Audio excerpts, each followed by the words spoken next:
여러분 앞뒤 선행 작시나 복 있는 사람이 됩시다. 은혜 받읍시다. 다 잘 될 것입니다. 다 지나갈 것입니다. 할렐루야. 요한계시록 13장은 짐승 두 마리에 대한 두 짐승에 대한 기록이 나와 있습니다. 특별히 1절부터 이제 10절에 있는 지난 시간에 봤던 짐승은 바다에서 올라오는 짐승이었습니다. 오늘 이제 두 번째 짐승은 11절을 보면 내가 봄에 또 다른 짐승이 땅에서 올라왔다 그렇게 되어 있습니다. 특별히 이제 바다는 라합, 리보야단, 또 큰 악어 뭐 이런 걸로 대변이 되는 하나님을 대적하는 그러한 사탄의 세력을 의미하고 있습니다. 마찬가지로 이제 땅이라는 것도 지금 보면은 이제 둘째 짐승이 땅에서 올라왔다라는 것은 바다에서 올라온 첫째 짐승과 이제 다르다라는 암시를 하고 있고, 또 땅은 하늘과 대조적으로 우상 숭배의 발상지가 됩니다. 그래서 죄악의 세상을 상징하는 이것이 바로 이제 땅, 세상, 우리가 흔히 세상이라는 세상. 그래서 죄악의 세상을 상징하고 있습니다. 그리고 이제 이 땅에서 올라온 짐승의 모습을 보면 어린 양같이 두 뿔이 있고 용처럼 말을 하더라. 그러니까 지금 어린 양은 아닌데 어린 양같이 두 뿔이 있고 용처럼 말을 한다. 이건 결국 이제 첫째 짐승과 달리 두 번째 짐승은 어린 양, 새끼 양과 같은 두 뿔이 있다. 그래서 어린 양이신 예수 그리스도를 모방하는 사탄의 위장된 모습, 그런 것을 이제 상징하고 있는 것을 보게 됩니다. 그리고 또 이제 이 땅에서 올라온 두 번째 짐승은 용처럼 말을 한다. 말을 한다. 그래서 이런 점에서 이제 자기의 본색을 드러내고, 특별히 말을 할 때 용처럼 말했다. 용은 뭐겠어요? 마귀, 용, 옅뱀, 이건 전부 다 이제 사탄을 얘기해요. 사탄. 그러니까 사탄이 그에게 준 힘과 능력으로 사탄의 대변인이 돼가지고 말을 하는 거죠. 그러니까 사탄이 하는 말은 전부 다 처음부터 마지막까지 거짓말로 시작해서 거짓말로 끝난다. 이 말은 사탄이에요. 요한복음 8장 44절 한번 보겠습니다. 요한복음 8장 44절.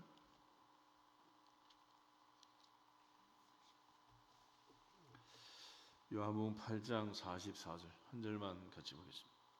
너희는 너희 아비 마귀에게서 났으니 너희 아비의 욕심대로 너희도 행하고자 하느니라.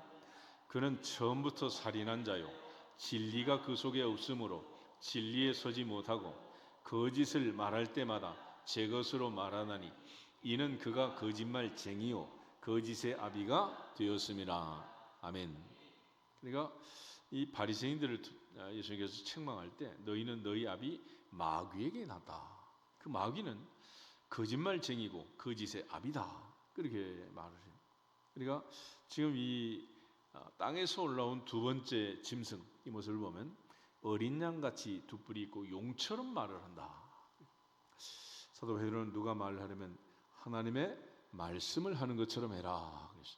그래야지 용처럼 마귀처럼 거짓으로 시작해서 거짓말로 끝나는 거짓말을 하면 안 되는 거죠. 이것이 바로 이제 땅에서 올라온 짐승의 특징이 되겠습니다. 그래서 이처럼 이제 두 번째 땅에서 올라온 짐승은 결과적으로 이제 사탄의 모습인데 고린도후서 11장을 찾아보겠습니다. 고린도후서 11장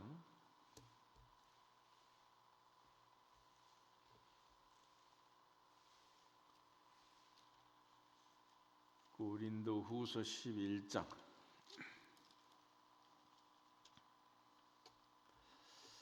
13절, 14절, 15절 세 절을 같이 보겠습니다.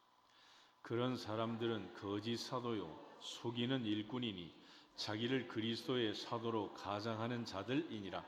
이것은 이상한 일이 아니니라.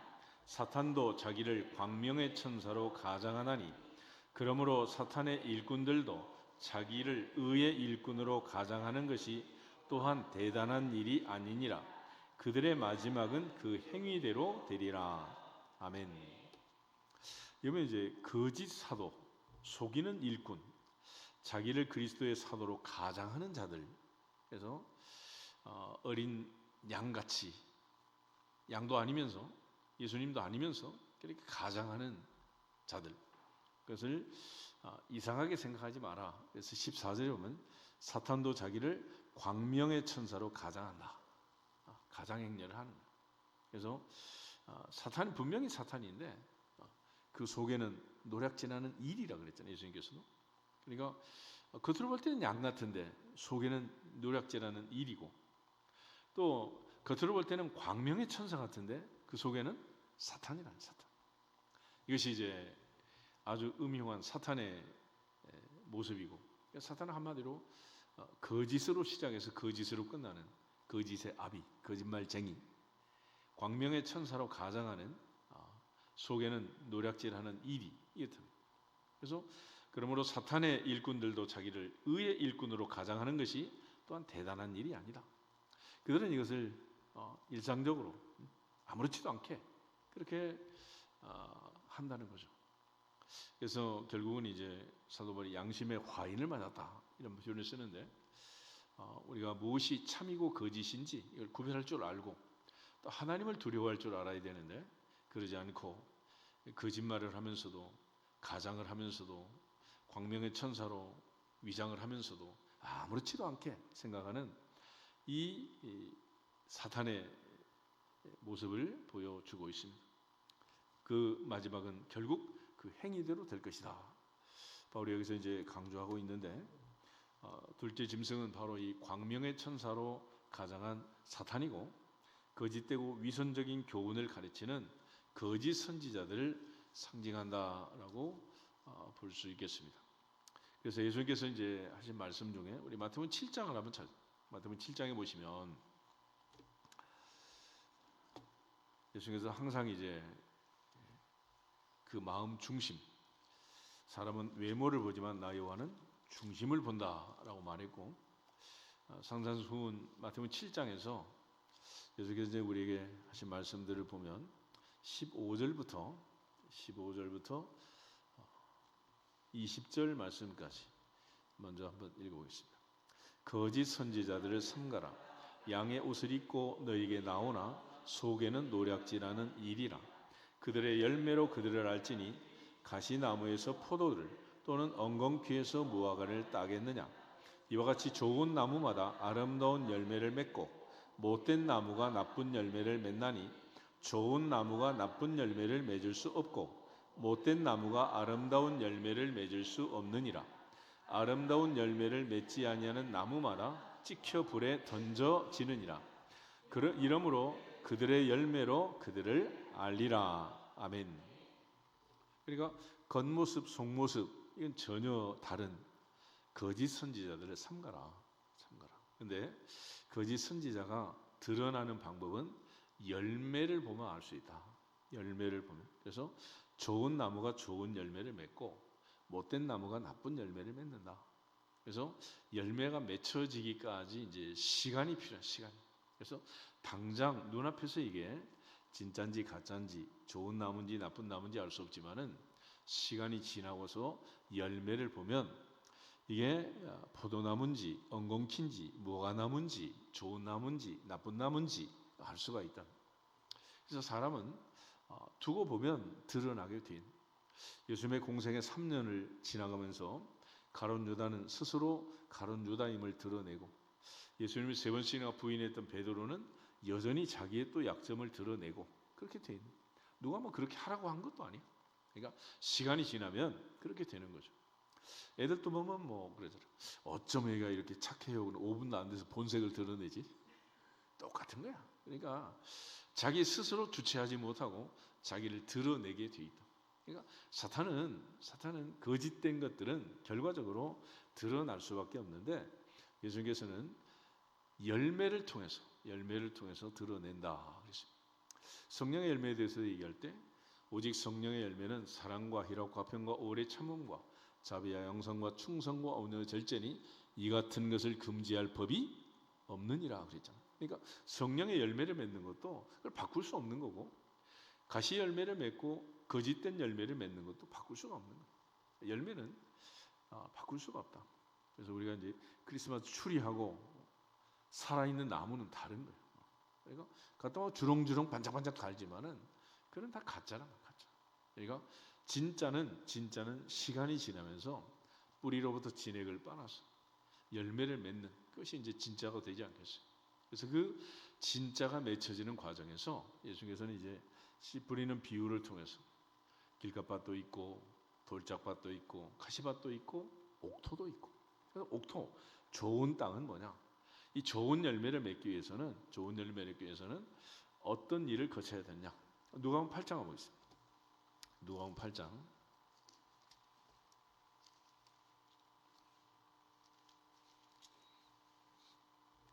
15절.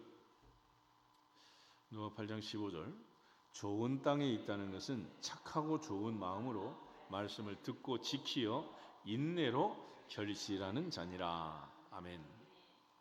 좋은 땅은 착하고 좋은 마음. 먼저 마음이 이제 착하고 좋은 마음이어야 한다. 그 착하고 좋은 마음으로 말씀을 들어야 되고 말씀을 지켜야 되고, 특별히 결실하기 위해서는 뭐가 필요하다? 인내가 필요하다. 그래서 오늘 요한계시록 13장 10절에서도 성도들의 인내와 믿음이 여기 있다. 그래서 우리에게 가장 중요한 신앙생활의 덕목은 인내와 믿음이라는 것을 강조해 주고 있습니다. 그런데 이 사탄은 인내와 믿음이 없는 거예요. 그래서 본색을 드러내고 드디어 자기의 거짓된, 가장된, 위장된 이것들을 들춰낼 수밖에 없다. 그래서 예수님께서 아름다운 열매를 맺지 않은 나무마다 찍혀 불에 던진다. 그들의 열매로 그들을 알 수 있다. 그러면서 이제 예수님께서 하시는 말씀이 21절부터 23절을 계속해 보겠습니다. 나더러 주여 주여 하는 자마다 다 천국에 들어갈 것이 아니요 다만 하늘에 계신 내 아버지의 뜻대로 행하는 자라야 들어가리라. 그날에 많은 사람이 나더러 이르되 주여 주여 우리가 주의 이름으로 선지자 노릇하며 주의 이름으로 귀신을 쫓아내며 주의 이름으로 많은 권능을 행하지 아니하였나이까 하리니 그때 내가 그들에게 밝히 말하되 내가 너희를 도무지 알지 못하니 불법을 행하는 자들아 내게서 떠나가라 하리라. 그러니까 예수님도 모르는, 전혀 할 수 없는 그런 자들. 그러니까 주여 주여 한다고 또 천국에 가는 것도 아니고 다만 하늘에 계신 내 아버지의 뜻대로 행하는 자라야 들어간다. 그런 차원에서 예수님께서는 주의 이름으로 선지자 노릇하고 주의 이름으로 귀신을 쫓아내고 주의 이름으로 많은 권능을 행했다 하더라도 가장 행렬을 하고 거짓되게 하면 안 된다는 거죠. 그래서 오늘 계시를 보면 이 사탄의 하수인들도 바로 권능을 행하고 기적을 행하고 이적을 행하는 그런 모습들을 이제 보게 됩니다. 그런 차원에서 이제 외모 중심의 거짓 선지자의 특징, 이것들을 이제 사도 요한이 이제 밝혀내고 있는 것이고, 둘째 짐승이 상징하는 이 거짓 선지자들처럼 악랄한 속임수를 쓰고 또 그 영향력에 의해서 첫째 짐승보다 더 사악한 그런 모습을 드러내주고 있습니다. 요한계시록 13장을 계속해서 보시면은 12절부터 18절에 이제 짐승이 그의 권세를 행사하는 방법들이 나와 있어요. 어떤 방법을 쓰는 거냐? 그러면 12절 우리 다시 한번 보겠습니다. 그가 먼저 나온 짐승의 모든 권세를 그 앞에서 행하고 땅과 땅에 사는 자들을 처음 짐승에게 경배하게 하니 곧 죽게 되었던 상처가 나은 자니라. 아멘. 그래서 둘째 짐승은 첫째 짐승에게 적극적으로 협조하고 더 악랄하게 악행을 저지르는 자다. 그래서 첫째 짐승을 섬기고 첫째 짐승이 죽게 되었던 나은 그 상처가 있는데 바로 그 처음 짐승에게 경배하게 하는 이런 일을 한다. 그러니까 예를 들어 이제 계층이 있고 층층이 계급이 있는 것을 보게 됩니다. 그 다음에 이제 이 첫째 짐승과 달리 13절 한번 보겠습니다. 큰 이적을 행하되 심지어 사람들 앞에서 불이 하늘로부터 땅에 내려오게 하고. 아멘. 그러니까 여기 큰 이적을 행했다. 그냥 이적이 아니라 큰 이적, great miracle, 큰 이적을 행했다. 그러니까 우리가 이적, 표적이라는 것은 예수께서 요한복음에서 7가지 표적으로 예수께서 하나님의 아들 그리스도를 믿고 그 이름을 힘입어 생명을 얻게 하는 그런 표적들인데, 이 큰 이적을 행하는 이런 땅에서 올라온 두 번째 짐승의 모습을 보게 됩니다. 심지어 사람들 앞에서 불이 하늘로부터 땅에 내려오게 했다. 불이 하늘에서 땅에 내려오게 한 선지자가 누구요? 엘리야 아니야? 엘리야. 갈멜산에서 850대 1의 영적 전쟁을 하면서 엘리야 선지자가 하나님 앞에 저녁 소제 드릴 때 그야말로 단을 쌓고 물을 붓고 그리고 불로서 응답하는 신이 참 신이다 라는 것을 850대 1의 전쟁에서 드러내고 증명한 선지자, 그게 바로 이제 엘리야 선지자인데, 이 둘째 짐승을 보면 바로 엘리야처럼 하늘에서 불이 땅에 내려오게 했다. 그게 얼마나 놀라운 일을 한 거예요. 그러니까 이 둘째 짐승을 그렇게 만만하게 보면 안 된다.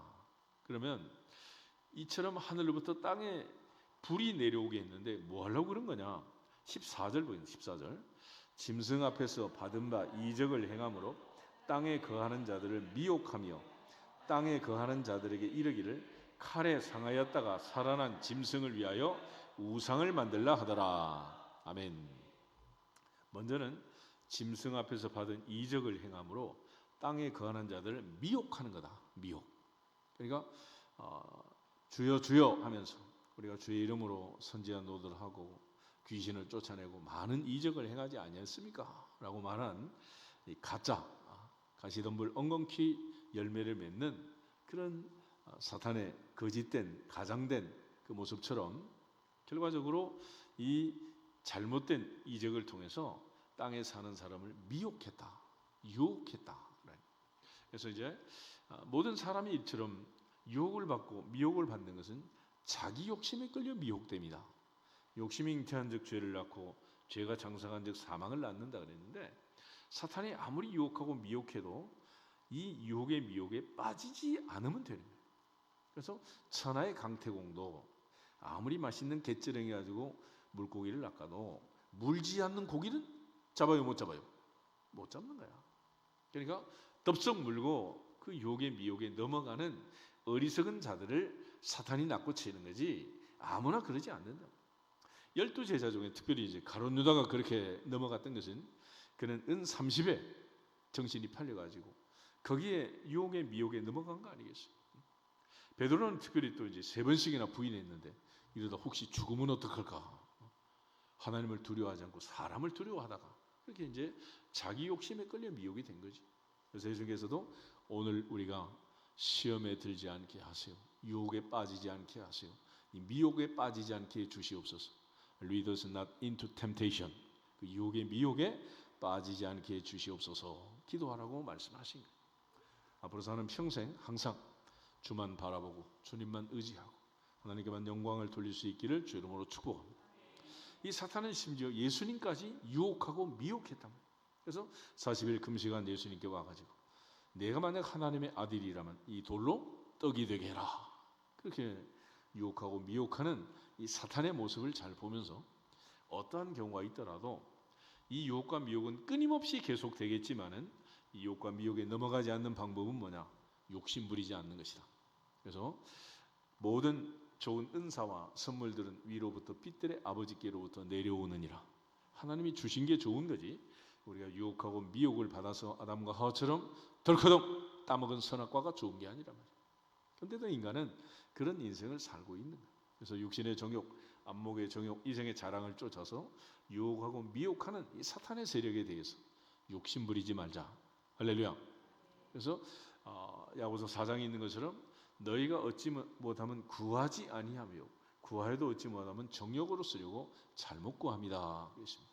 그러니까 사탄은 언제나 욕심을 부리게 하고 또 하나님께 기도하는 대신에 욕심 부리면서 마음껏 그렇게 살도록 우리를 유혹하고 미혹한다는.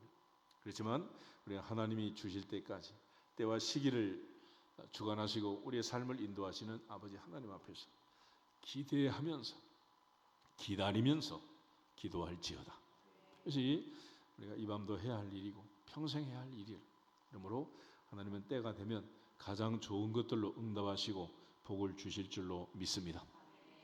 그럼에도 불구하고 사탄은 항상 서두르게 하고 조급하게 만들고 지금 당장 안 하면 마치 그게 없어질 것처럼 유혹하고 미혹하는 거예요. 그래서 아무리 사탄이 장난을 치고 간계를 부린다 하더라도 하나님이 우리에게 주시는 것은 다 주실 수밖에 없는 거고 뺏어갈 수가 없단 말이에요. 그래서 야곱이 라반에게 말한 것처럼 만약 우리 아버지 하나님이 외삼촌의 것을 빼앗아서 내게 주지 아니었으면 외삼촌은 나를 공수로 빈손으로 돌려보냈을 것입니다. 그러니까 우리가 이 땅에서 살면서 하나님의 은혜로 사는 거고 또 직장을 다니면서 월급을 받는 것도 하나님의 은혜로 받는 거지. 노조를 한다고 그래가지고 데모를 해가지고 남의 것을 빼앗는다고 해서 그게 내 것 되는 것도 아니에요. 하나님께서 다 누리는 복을 주셔야 되는 거지. 그러니까 하나님이 주실 때까지 하나님의 때를 기다리면서 기대하면서 기도할지어다. 그래서 구하라 그러면 주시리라는 기도 공식에 빠져 있는 게 있어요. 때가 없어. 때가 언제라는 말이 있어. 언제 주시는 거냐?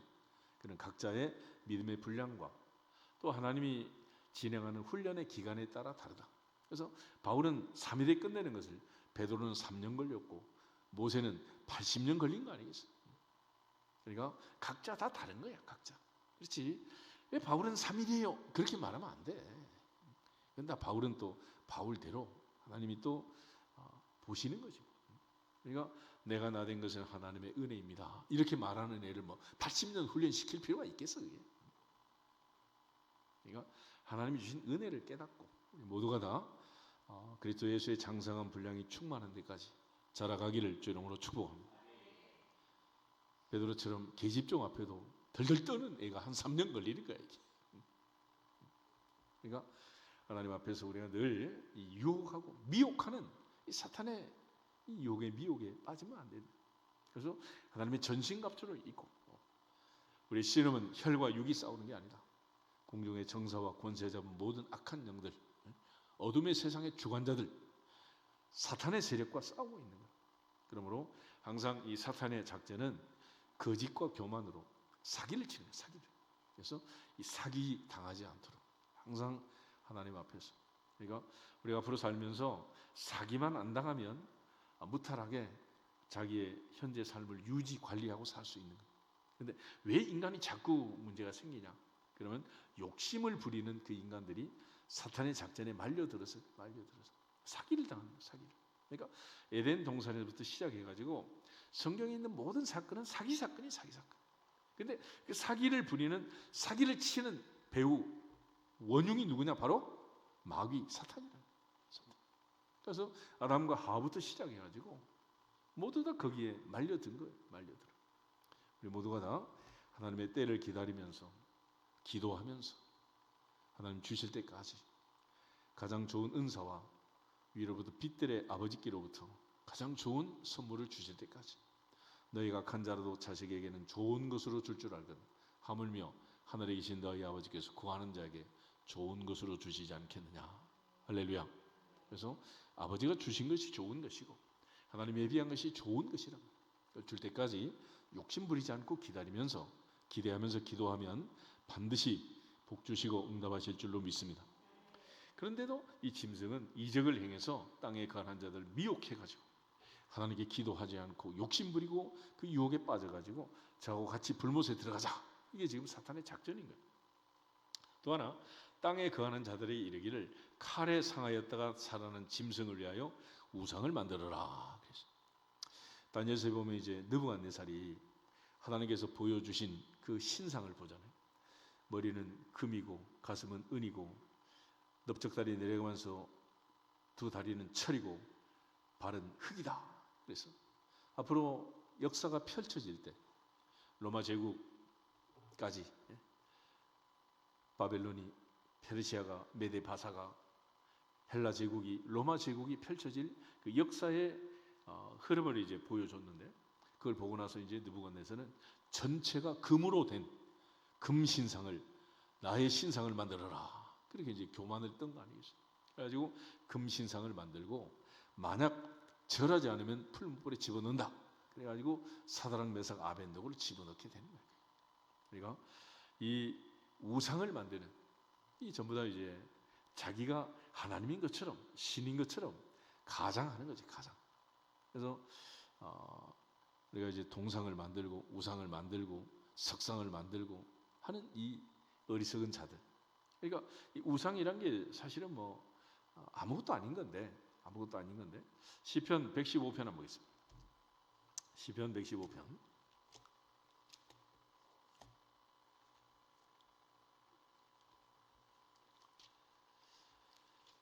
시편 115편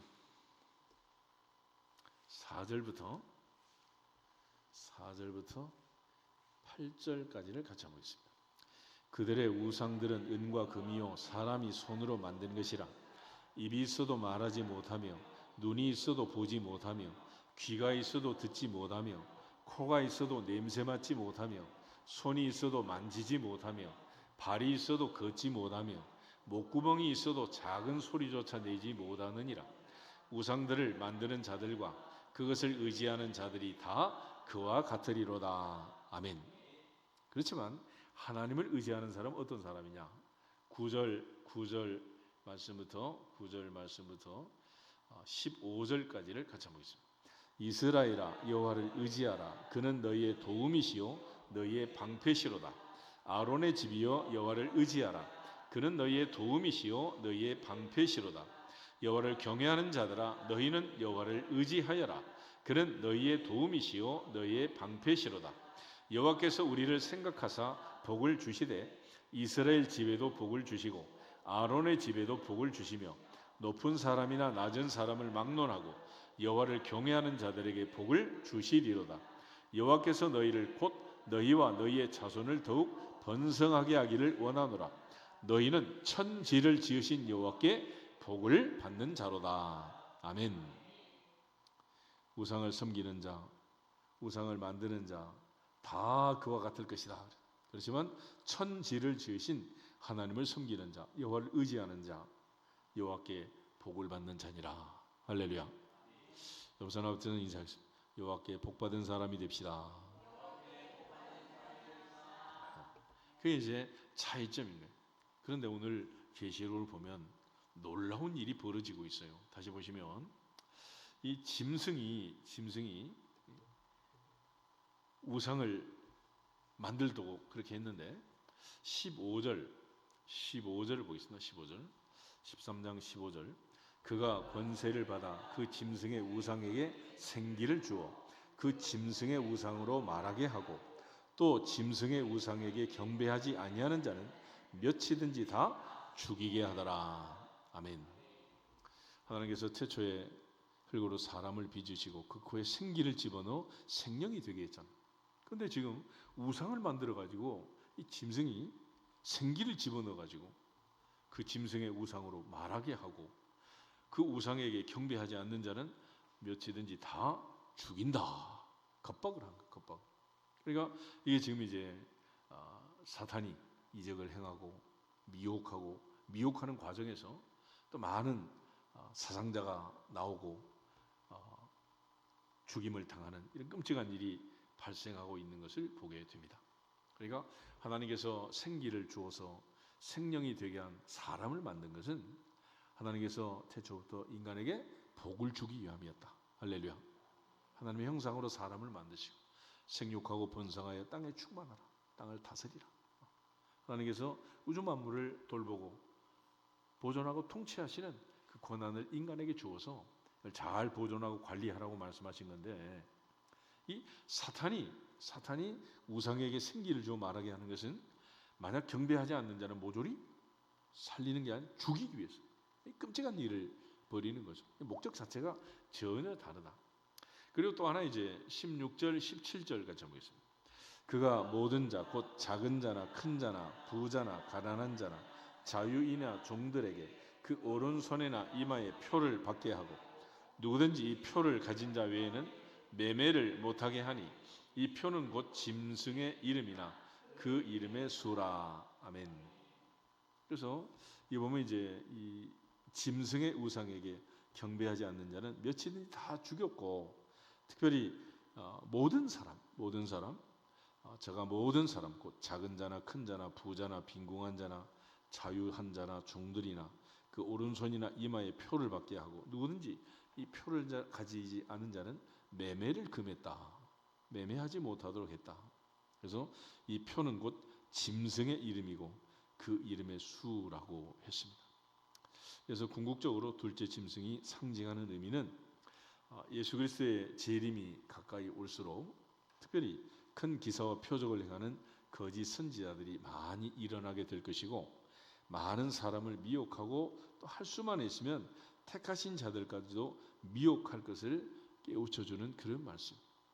마태복음 24장 찾아보겠습니다. 마태복음 24장 보시면 예수께서 이제 종말에 대한 특징들을 얘기할 때 세상 끝에 마지막에는 어떤 일이 있을 거냐.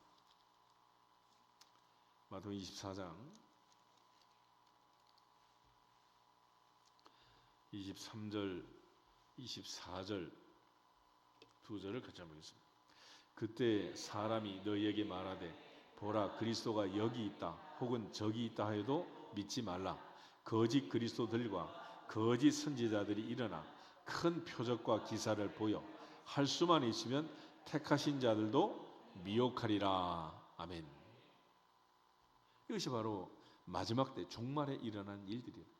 그러니까 이 종말이 되고 마지막이 되면은 사탄의 세력이 기승을 부리게 되고 많은 이단 세력들이 사이비가 판을 치는 이런 세상이 오게 될 것을 예수께서 2000년 전에 미리 이미 말씀해 주신 거예요. 그래서 사도 베드로는 한번 혼쭐이 났잖아요. 그래서 베드로는 이 마지막 때를 우리에게 부탁할 때 베드로전서 5장을 한번 보세요. 우리 이제 하나님의 보좌 앞에서 교만하지 말고 겸손해야 된다. 다시 말해서 교만하면 욕심부리면 사탄의 유혹에 넘어간다는, 그러지 않기 위해서 우리가 해야 할 일이 무엇이냐. 5절부터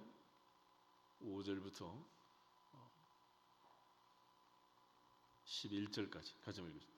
젊은 자들아 이와 같이 장로들에게 순종하고 다 서로 겸손으로 허리를 동이라. 하나님은 교만한 자를 대적하시되 겸손한 자들에게는 은혜를 주시느니라. 그러므로 하나님의 능하신 손 아래서 겸손하라. 때가 되면 너희를 높이시리라. 너희 염려를 주께 다 맡기라. 이는 그가 너희를 돌보심이라. 근신하라 깨어라. 너희 대적 마귀가 우는 사자같이 두루 다니며 삼킬 자를 찾나니 너희는 믿음을 굳건하게 하여 그를 대적하라. 이는 세상에 있는 너희 형제들도 동일한 고난을 당하는 줄을 알미라. 모든 은혜의 하나님 곧 그리스도 안에서 너희를 부르사 자기의 영원한 영광에 들어가게 하신 이가 잠깐 고난을 당한 너희를 친히 온전하게 하시며 굳건하게 하시며 강하게 하시며 털을 견고하게 하시리라. 권능이 세세 무궁하도록 그에게 있을지어다. 아멘. 특별히 8절 보면 근신하라 깨어라. 너희 대적 마귀가 우는 사자같이 두루다니며 삼킬 자를 찾고 있다. 바로 이 사탄에게 한번 물려갔잖아. 베드로 놀래가지고 근신하라 깨어라. 정신을 차리고 근신하여 기도하라. 베드로 계속해서 강조하는 거예요. 모두가 다 사탄의 유혹에 미혹에 넘어가지 않도록. 그래서 사탄을 대적하라. 사탄은 대적해라. 대적해라. 너희 대적 마귀가 우는 사자같이 두루다니며 삼킬 자를 찾나니 너는 믿음을 굳건하게 그를 어떻게 해라? 대적해라. 그래서 우리 기도할 때도 귀신 들린 사람한테는 안수하는 거 아니에요. 할 수도 없는 거고 해서도 안 되는 것이고 물리치는 거예요. 은과금은 내게 없거니와 내게 있는 것으로 내게 주노니 나사렛 예수 그리스도의 이름으로 일어나 걸을지어다. 치유할 때도 예수님의 이름으로 선포한 것처럼 귀신을 쫓아낼 때도 예수 그리스도의 이름으로 명령하노니 묶음을 놓고 떠나갈지어다. 대적합니다. 대적. 마귀는 대적하는 거지. 마귀를 향해서 떠나가 주시옵소서 빌고. 그러니까 귀신을 섬기는 무당들, 뭐 당골레 막 그러지 막. 이 사람들 하는 게 뭐겠어요? 비는 거야. 빌어. 살살 빌어. 제발 떠나가 주세요. 그런다고 뭐 사탄이 떠나가겠어? 마귀는 어떻게 하는 거다? 대적합니다. 대적. 물리쳐야 되는 거지. 예수님의 이름으로 물리치는 거지. 그걸 살살 달래가지고 그냥 그렇게 하는 게 아니라 궁극적으로 하나님의 은혜 안에서 이 어둠의 세력을 물리치고 승리하기를 주 이름으로 축복합니다. 그런 차원에서 이제 이 사탄은 유혹하고 미혹하는 대상이 16절 다시 보시면 그는 모든 자, 곧 작은 자나 큰 자나 부자나 가난한 자나 자유인이나 종이나 모두 다 유혹하고 미혹하는, 심지어 에덴 동산의 아담부터 두 번째 아담 예수 그리스도까지 사탄이 유혹하고 미혹하지 않는 대상은 있다 없다? 하나도 없어. 그럼 오늘 우리는 어떠냐? 다 마찬가지야. 그러므로 마지막 순간까지 사탄이 우는 사자같이 삼킬 자를 삼키려고 두루 다니며 찾고 있다. 우리 성경을 보면 이제 가장 의로운 사람, 동방의 의인 욥이 있잖아요. 욥. 심지어 욥한테 가가지고도 사탄이 유혹하고 미혹하고 하나님의 면전에서 해코지하고 그렇게 험담을 하고, 이게 전부 다 사탄이 하는 짓 아니겠어요? 사탄. 그런데 욥기를 보면 1장 2장 사탄이 등장하는데 마지막 끝날 때까지 사탄은 사자도 안 보여. 그리고 누구 속으로 들어갔느냐? 욥의 아내 속으로 들어가가지고 하나님 욕하고 죽어라. 그리고 가장 지혜로운 세 친구 엘리베스 빌다 소발 속에 들어가가지고 3대1로 공격을 하고 이런 짓을 하는, 이런 짓을. 그러니까 머리가 좋은 사람일수록, 꾀가 많은 사람일수록 믿음과 인내가 없으면 누가 하수인으로 채용을 하냐? 사탄이야, 사탄. 그러니까 예수님의 제자 중에 제일 숫자에 밝고 돈에 밝은 애가 누구야? 가룟 유다 아니야. 그래서 사탄이 개 똑똑한 애를 낳고 치는 거지. 결과적으로 우리에게 주신 모든 은사와 달란트를 통해서 하나님의 영광을 위해서 먹든지 마시 무엇을 하든지 하나님의 영광을 위해 살아가기를 주 이름으로 축복합니다. 그런 결심과 결단과 각오와 믿음과 인내가 없으면 다 넘어가게 되는 거예요. 그래서 오늘 이제 10절 마지막에도 보면은 사로잡힐 자는 사로잡혀갈 것이고 칼에 죽을 자는 마땅히 칼에 죽을 것이지만 성도들의 인내와 믿음이 여기 있다. 그러니까 인내하고 믿음이 결국 우리를 살려내는 거예요. 인내를 온전히 이루라. 믿음의 결국은 영혼의 구원이다 그랬어요. 그런데 18절에서도 지혜가 여기 있다. 총명한 자는 그 짐승의 수를 세우라. 그래서 마지막까지 우리에게 필요한 것은 또 뭐가 필요하다? 지혜가 필요해. 지혜.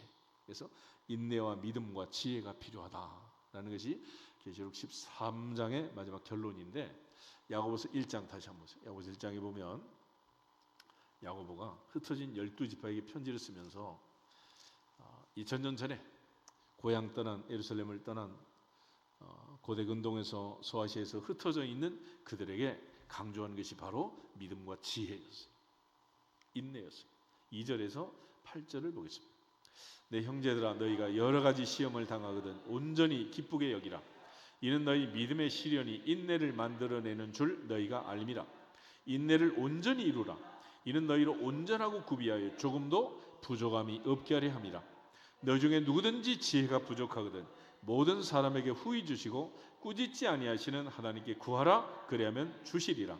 오직 믿음으로 구하고 조금도 의심하지 말라. 의심하는 자는 마치 바람에 밀려 요동하는 바닷물결 같으니 이런 사람은 무엇이든지 죽게 얻기를 생각하지 말라. 두 마음을 품어 모든 일에 정함이 없는 자로다. 아멘. 그래서 야고보가 강조하는 것, 첫째, 인내를 온전히 이루라 그랬습니다. 두 번째, 지혜가 부족하거든 모든 사람 후히 주시고 꾸짖지 아니시는 하나님께 구하라. 그러면 주시리라. 세 번째는 오직 믿음으로 구하고 조금도 뭐 하지 말라? 의심하지 마라. 그래서 야고보가 강조하는 세 가지, 인내와 지혜와 오직 믿음이다. 그런데 놀랍게 이제 계시록 13장을 보면 결론이 똑같아요. 결론. 10절에 성도들의 인내와 믿음이 여기 있다. 18절 지혜가 여기 있다. 지혜가 여기 있다. 우리 모두 인내와 믿음과 지혜로 사탄의 세력을 물리치고 영적 전쟁에서 승리할 수 있기를 주 이름으로 축복합니다. 그래서 지혜가 여기 있으니 총명한 자는 그 짐승의 수를 세보라. 그것은 사람의 수고 그 수는 666이다. 흔히 우리가 이제 계시록을 해석할 때 666 여기에 대해서 이제 많은 사람들이 숫자 놀이를 하고 해석을 하고 또 이상한 해석을 붙이고 그러는데, 여기서 17절을 보면 666 이 표에 대한 설명이 이미 나와 있어요. 뭐라고 했느냐? 누구든지 이 표를 가진 자 외에는 매매를 못하게 하니 이 표는 곧 무엇이다? 짐승의 이름이다. 그 이름의 수다. 이 짐승은 바로 뭐요? 사탄, 마귀, 용, 옅뱀, 그의 하수인. 이것이 바로 이제 짐승이 준 표. 헬라어로 카라그마라는 말인데 이건 짐승의 이름이고 그 이름의 수라고 했습니다. 18절에서는 지혜가 여기 있으니 총명이 있는 자는 그 짐승의 수를 세보라. 그 수는 사람의 수다. 사람의 수. 그리고 666이다라고 얘기를 합니다.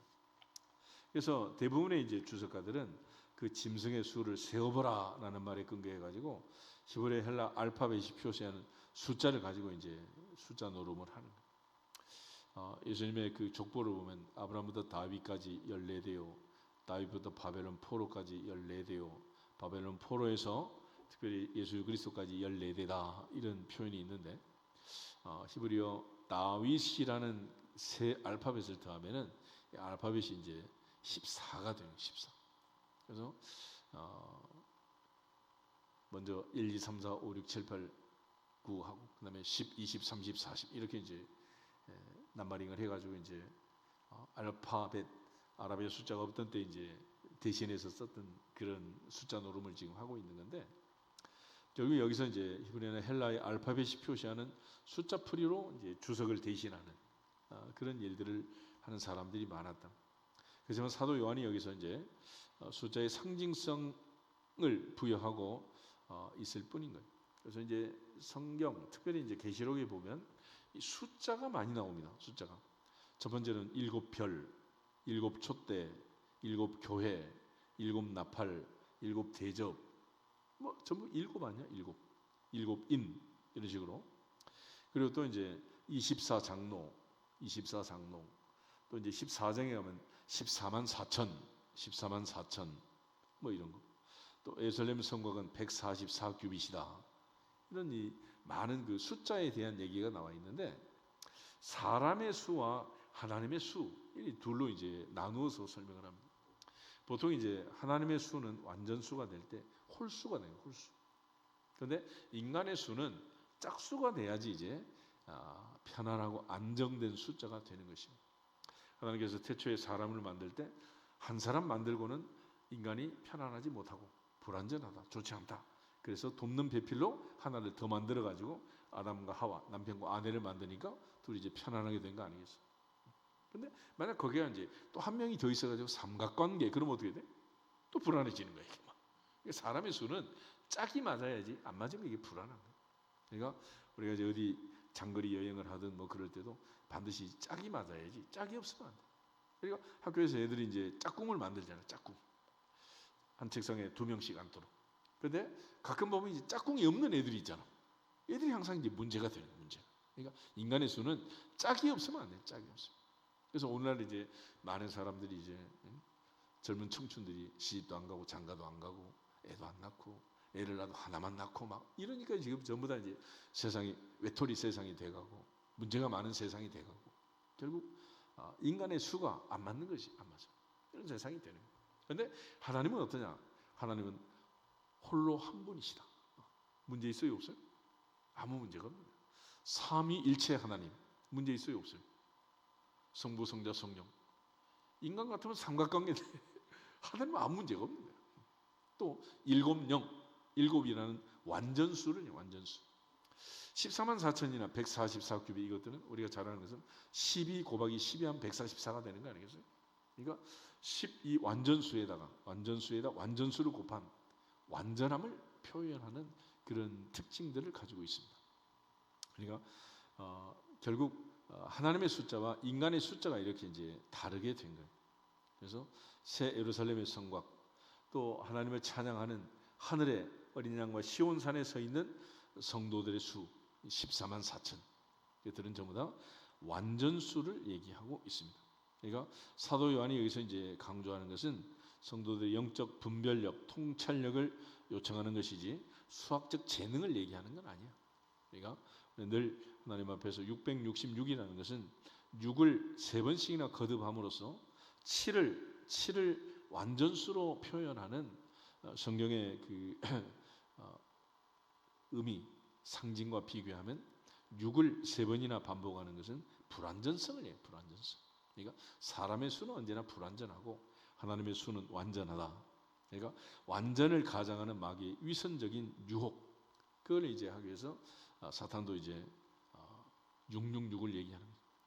우리가 이제 37 얘기잖아. 37, 777, 그렇지?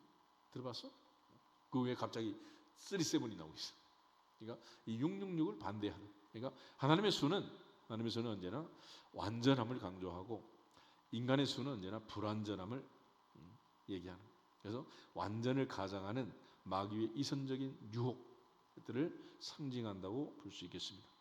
그래서 666이라는 것은 결코 특별한 암호도 아니고 이거는 짐승의 숫자고 사람의 수다라고 했기 때문에 이거는 완전에 도달할 수도 없고 결국은 멸망할 수밖에 없는 불완전한 인간의 수를 얘기합니다.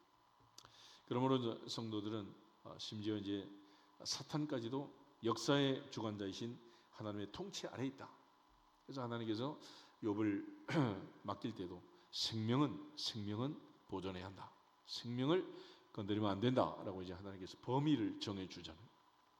처럼 하나님의 나라만이 영원히 승리할 것이고 이 모든 우리가 천국에 들어가는 데 있어서 가장 중요한 3가지, 오늘 요한계시록 13장이 강조하는 인내와 믿음과 지혜가 충만하기를 주 이름으로 축복합니다. 이 인내와 믿음과 지혜가 있어야 또 이제 하나님 앞에 맡은 자들이 구할 충성이라는 걸 할 수 있는 거예요. 그러니까 믿음이 없고 인내가 없고 지혜가 없으면 충성하고 싶어도 못하는 거예요. 충성하고 싶어도. 옛날에 주인이 이제 여행을 가면서 원숭이를 데리고 간 거예요. 그런데 주인이 이제 피곤해가지고 나무 그늘에서 잠을 자는데 파리 한 마리가 주인의 콧잔등에 자꾸 날아와서 붙는 거예요. 그러니까 이 충성된 원숭이가 이 파리를 잡기 위해서 돌멩이를 들고 주인의 콧잔등을 내리친 거야. 충성은 알겠는데 뭐가 없는 거예요? 지혜가 없는 거야. 지혜. 그렇게 충성하면 된다 안 된다? 그래 안 되는 거지. 되겠나 말이야. 그래서 오늘 우리에게 필요한 것은 뭐냐? 인내와 믿음과 지혜가 필요하다. 할렐루야. 우리 모두 인내가 있고 믿음이 있고 지혜로운 청지기가 되고 충성된 일꾼들이 되기를 주 이름으로 축복합니다. 지금 앞에 지금 18명 이름표를 붙여놨는데 다 어디 간 거야? 불러도 대답 없는 이름이요, 부르다가 내가 죽을 이름이요.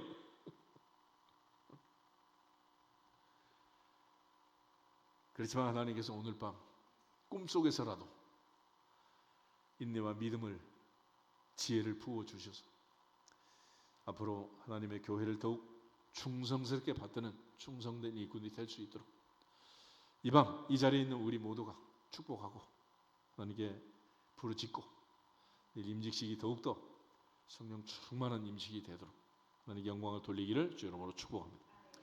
여기서 앞뒤 사람을 인사하고 기도하겠습니다. 인내와 믿음과 지혜로 충만합시다.